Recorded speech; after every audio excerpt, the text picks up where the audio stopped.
Bueno, justamente esta catástrofe vivida en el norte del país vuelve a dejar al descubierto los problemas en la construcción de viviendas. El hospital de Chañaral, por ejemplo, fue inundado por el barro, mientras varios sectores sufrieron embates similares a los ocurridos por los aluviones del año 2015. 2 años después, ¿hemos aprendido algunas lecciones? Es la gran pregunta. ¿Se pudo haber hecho algo mejor?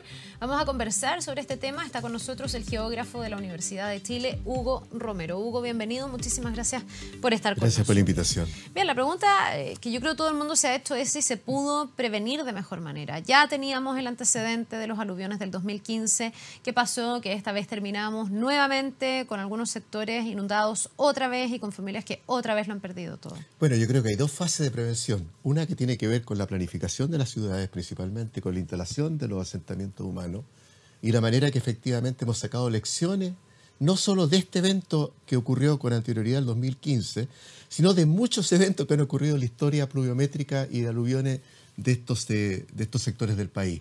Yo debo decir de que efectivamente cuando uno revisa la historia pluviométrica y de inundaciones de quebradas como la de Chañaral o el río Copiapó o el río Elqui o cualquier otro río de este norte tan variable del país, encuentra que han habido muchas ocasiones en que esto ha ocurrido.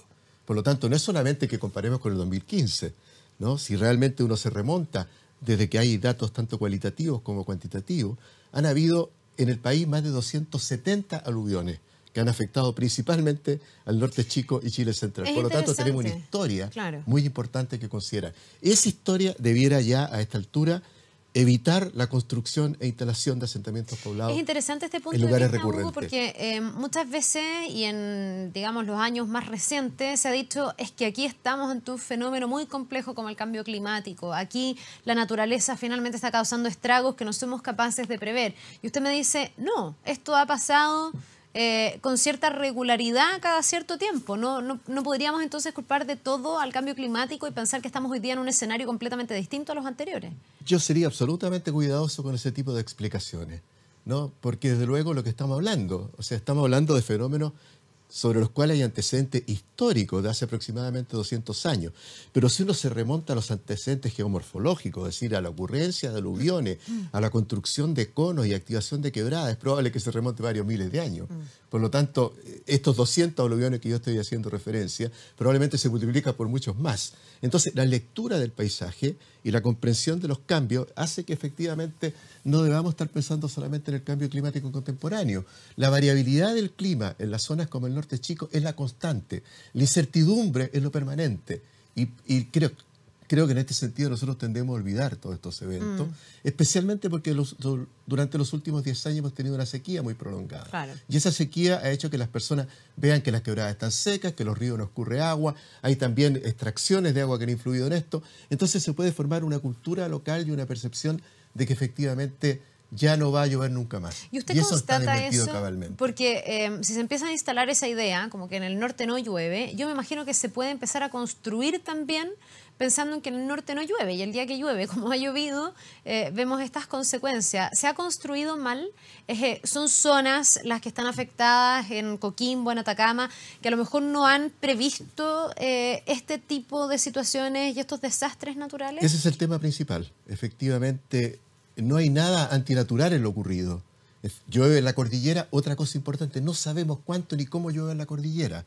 Ahora mismo, para las últimas lluvias, estamos hablando de 10 milímetros hora o algo parecido, pero probablemente llueve mucho más. Lo que sucede es que la cordillera es muy compleja, las cuencas son muy diversas, ¿no? Las posibilidades de que llueva o no, o una determinada cantidad y a una determinada hora, es enormemente variable. No tenemos suficiente información meteorológica sobre estos territorios.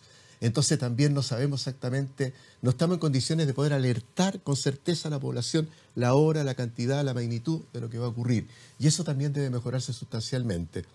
Pero luego, reconociendo aquello y reconociendo que efectivamente son los cauces de los ríos los que se amplían, son las quebradas las que se activan, no es posible seguir construyendo en estos terrenos que históricamente, y el paisaje lo denota, han sido testigos permanentes de inundaciones. Ahora, ¿no es posible construir ahí o hay medidas de mitigación que hagan posible construir ahí? Porque también alguien podría decir, bueno, pero es que en Chile, no sé, no podríamos construir porque hay terremotos, pero resulta que hemos ido avanzando hasta tener una norma tan buena que hace que podamos sobrellevar los terremotos. ¿No se podría pensar en construir en estas zonas, en seguir habitando estos lugares, pero con medidas de mitigación que logren contener? ¿O no hay medidas posibles para contener claro, cuando, no sé, viene el aluvión cerro abajo y se va llevando todo a su paso? Eso es incontenible. Sí, hay lugares que de todas maneras es altamente no aconsejable construir en ellos debido a la historia que presentan. ¿Cómo cuáles? ¿No? En esta Yo creo que, por tragedia. ejemplo, hay algunas quebradas que en el caso de Chañaral y en el caso del Valle de Copiapó y en el caso de otros valles del norte se han activado recurrentemente.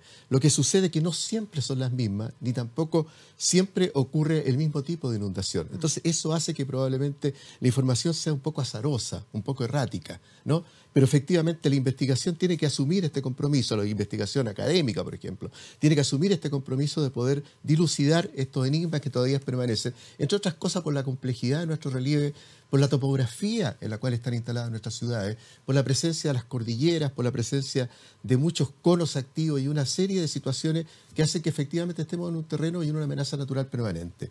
Ahora, dicho eso, efectivamente la posibilidad de ocupar los territorios y más que nada dar cuenta de las múltiples razones sociales, culturales y humanas que hacen que se habite un territorio. Un territorio no se habita porque las personas estén dispuestas a arriesgar y a perder las cosas. Lo hace bajo un cierto concepto de seguridad, que está dado por su familia, por su cultura, por sus ambientes, por el vecindario. La gente lo que más reclama cuando se le quiere erradicar de una zona es justamente la disolución de esos vínculos profundos que hacen que nosotros nos vinculemos o nos relacionemos con un lugar. Entre otras cosas están todos estos factores sociales, culturales, pero también hay factores económicos. Muchas veces esto está cerca del centro, está cerca de los servicios y por lo tanto no es lo mismo ir a vivir a otro lado o ser trasladado a otro lugar. Por ejemplo, si uno observa algunas reconstrucciones como la de Constitución, en que personas afectadas por el tsunami fueron, en este caso, trasladadas a edificios construidos que son muy superiores a la calidad de sus viviendas, lo que más reclamaban y lo que más reclaman es que perdieron los vínculos con su familia, Claro, perdieron no los están en el vínculos lugar con sus donde quieren amistades, estar. no están en el lugar donde quieren estar, tienen que incurrir en gastos de transporte para acceder a los servicios escolares, hospitalarios, el mercado, etcétera, cosas que antes no ocurría. Por lo tanto, hay un conjunto de hechos que la población y la sociedad estima que son beneficiosos y que vale la pena, aún corriendo el riesgo, permanecer en esos lugares. Ahora, respecto a tu pregunta específica, los países que tienen más tradición en este tipo de cuestiones, por ejemplo, yo he visitado Taipei en Taiwán o el mismo Japón en el sector de Sendai, ¿no? U otros sectores como Kioto, después de las grandes inundaciones, han invertido cantidades siderales de dinero en efectivamente contener los aluviones, contener especialmente la bajada de las quebradas. Han construido series de represas de contención, han arborizado y reforestado los bosques, con bosques las laderas, han evitado por todos los medios que vuelvan a ocurrir estos fenómenos y sin embargo, aún así, destinando enormes cantidades de dinero, que por supuesto nuestro país no tiene en la misma magnitud, aún así, si bien es cierto, han disminuido y mitigado los efectos de estos eventos extremos, no han logrado sensibilizar convenientemente a la población. Y ese es un tema que también me parece que es fundamental en el caso nuestro. Nosotros no podemos controlar la naturaleza. Podemos controlar en parte sus efectos, como lo estamos diciendo, pero principalmente hay una lección que también ha quedado clara en todos los eventos extremos que han ocurrido en Chile. Tsunamis, terremotos, erupciones volcánicas y ahora las inundaciones. Es la actuación ejemplar muchas veces de nuestra población. Nuestra población actúa preventivamente. Aquí lo hemos visto en esta última inundación. La gente ha tomado las medidas del caso, ha evacuado cuando corresponde, sin mayormente protestar. Ha hecho todo lo posible, pero principalmente ha actuado como comunidad, transmitiéndose la información, detectando los sitios seguros. Esto lo hemos visto en todos los últimos eventos. Hay una suerte de preparación intrínseca y cultural de la población que es un gran capital social que no todos los países tienen. Ahora, incluso Japón no lo tiene. Entonces, ¿cómo mantenemos eso? ¿Cómo lo fortalecemos?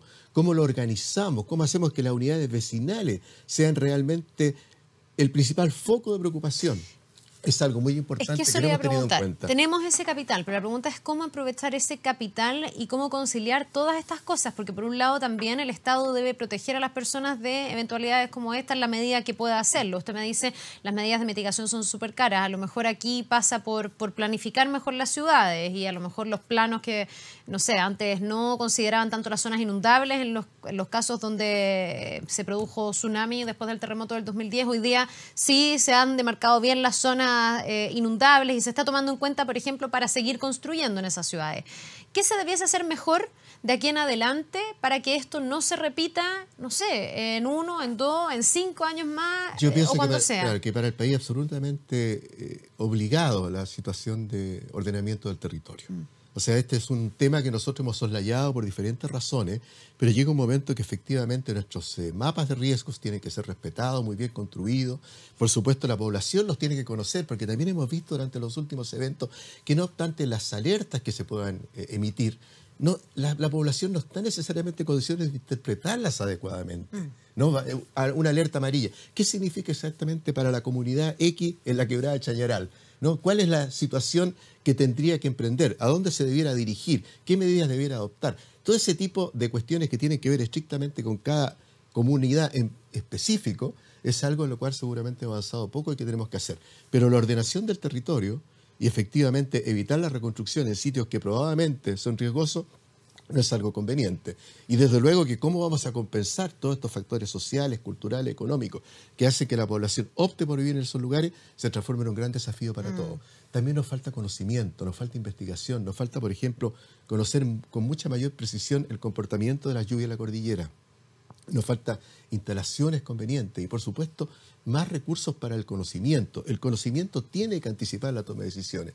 Y en ese caso hay una gran responsabilidad también de las instituciones académicas, de las propias universidades. Nuestra universidad, la Universidad de Chile, ha tenido que hacer un esfuerzo, después de todos estos eventos, para juntar profesores de diferentes facultades, para poder tener una visión de los eventos extremos o de los riesgos naturales, no solamente como una amenaza de la naturaleza, sino que principalmente como fenómeno socio-natural, donde tan importante como comprender la naturaleza es comprender la sociedad. Nosotros desafortunadamente no hemos aprendido necesariamente las lecciones respecto a lo que debiéramos saber sobre el comportamiento social. Creo que ese es un límite que todavía nos impide actuar no tanto en la prevención de los desastres desde el punto de vista de la naturaleza, sino principalmente en la preparación y gestión por parte de las comunidades. Ese es un déficit que probablemente tenemos que saldar en primer lugar. Ya, por lo tanto hay que trabajar en dotar de herramientas a las comunidades locales para aprender a enfrentar estas emergencias, pero también usted me dice en un ordenamiento territorial. Aquí, en un plano regulador de una comuna que está sujeta a sufrir este tipo de emergencias, no se debería dejar construir, por ejemplo, muy cerca de las quebradas. Debiese haber zonas de exclusión.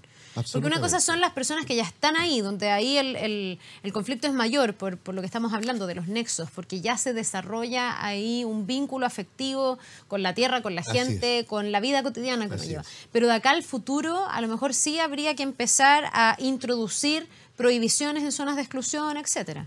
Claro, hay una situación que también tenemos que reconocer. En la medida que las ciudades han ido creciendo o se han instalado nuevos asentamientos, muchas veces absolutamente sin planificación alguna, como no ha ocurrido con los asentamientos en medio de los bosques que se han quemado. Sí, pues. ¿No? O también lo que nos ha ocurrido respecto a asentamientos costeros y turísticos que se han desarrollado en zonas eminentemente riesgosas desde el punto de vista de los tsunamis.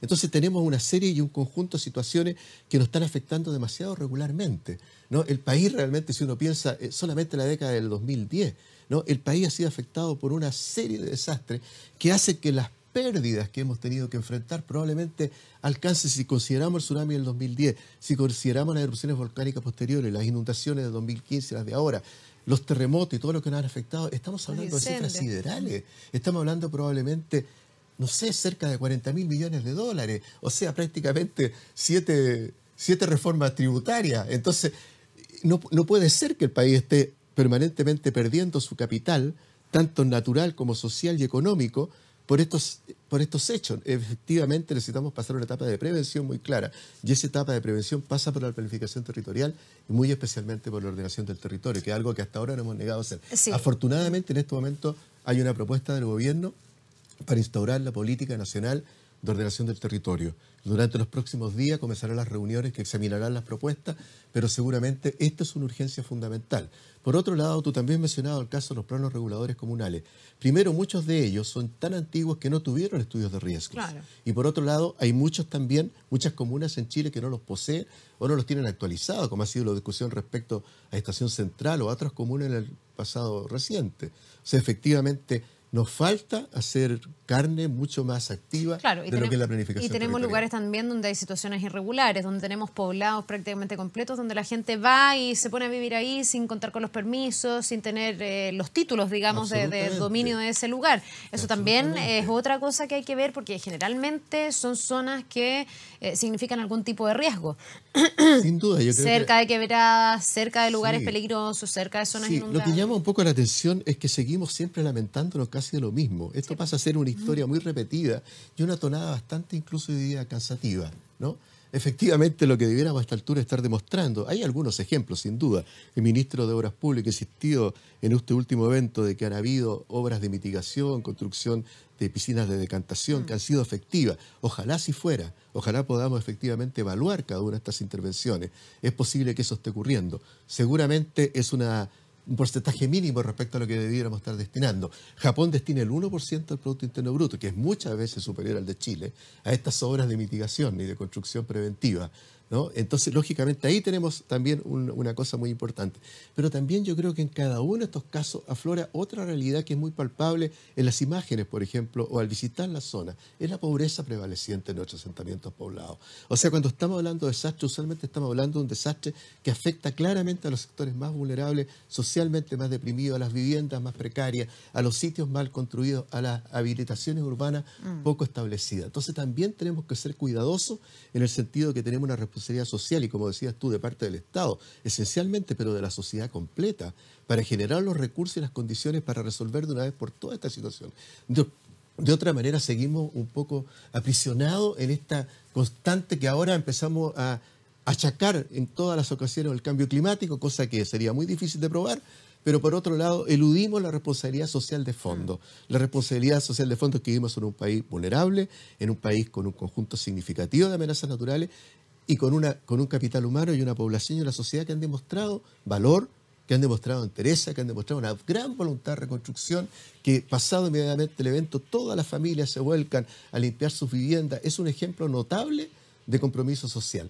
¿Cómo capitalizamos todo esto? ¿Cómo lo enfocamos convenientemente para tener por fin un plan significativo de prevención de riesgo? No podemos seguir solamente enfrentando a la emergencia.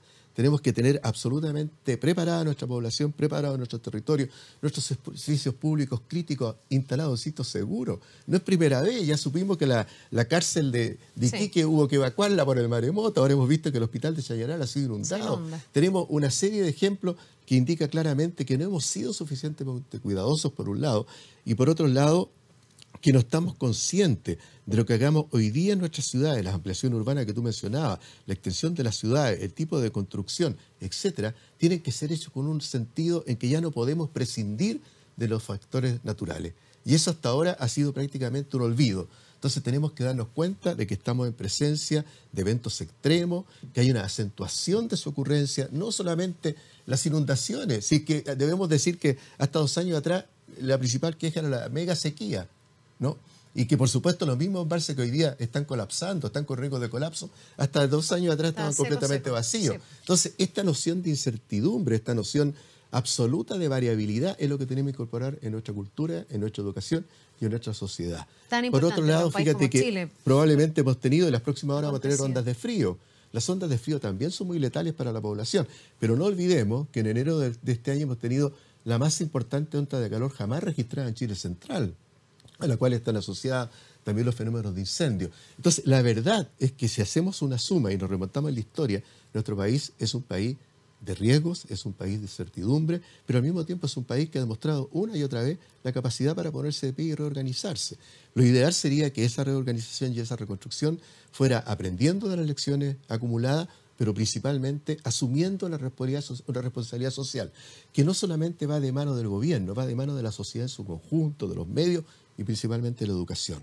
Todos esos aspectos tienen que estar en conjunto. Yo preguntaría, ¿dónde se enseñan los tsunamis? ¿Dónde se enseñan los terremotos? ¿Dónde se enseña la sequía y las inundaciones que ocurren y que afectan cotidianamente a todos nosotros? ¿En qué asignatura de la educación está incorporada esta enseñanza? Es que efectivamente los especialistas en construcciones, ingenieros, arquitectos, planificadores urbanos, tienen enseñanzas adecuadas que le den cuenta del estado actual de la ciencia respecto a estos temas, porque si no fuera así, efectivamente también podríamos estar presenciando un déficit. Yo me recuerdo haber escuchado al rector de la Universidad de Tokio, después del gran tsunami de Sendai de 2011, diciendo, he comprobado con estupefacción que los planes de estudio de los arquitectos, de los ingenieros y de muchos otros especialistas que tienen a su cargo el diseño y construcción de las ciudades, no existía ninguna asignatura respecto a tsunami, a terremotos y a otros eventos. Efectivamente, en Chile los especialistas reciben en parte esa formación, pero no necesariamente todo, ni tampoco con el estado actual del conocimiento que debiéramos manejar estas ciencias, que son verdaderas ciencias. Debo decir también que después del desastre de 2011 en Sendai, se creó el Instituto de Desastres de la Universidad de Tohoku, que tiene 150 investigadores y que no viene sino a sumarse a otros institutos de investigación generados ante otros eventos desastrosos en ese país, todo ello con el propósito de recopilar, sistematizar, analizar y comprender las causas y consecuencias de todos estos eventos para evitar su repetición en el futuro. ¿En Chile no tenemos Ese nada esfuerzo así? no lo estamos haciendo. Nosotros estamos intentando en la universidad comenzar con un equipo interdisciplinario que es necesario. Tiene que haber cientistas sociales, sociólogos, geógrafos, pero también meteorólogos, hidrólogos y por supuesto especialistas en construcción. Todo ese equipo en nuestra universidad está disperso, no necesariamente se comunica entre sí. Y estas tareas son muy significativas para Chile y por lo tanto teníamos que también tener una respuesta no solamente interdisciplinaria a nivel de la universidad, sino también muy mancomunada y coordinada a nivel de las instituciones públicas y lo más importante, entre la academia, los tomadores de decisiones y la sociedad. Bien, pues un tema demasiado importante en un país como el nuestro. Ojalá que vayamos sacando las lecciones del caso. Si hemos sido reactivos hasta ahora, que esto sea un punto de inflexión y que se pueda ser mucho más proactivo y poder prevenir en vez de curar. Muchísimas gracias, Hugo. Que le vaya muy bien, ¿eh? Que tenga una buena jornada. Vamos a ir a una pausa.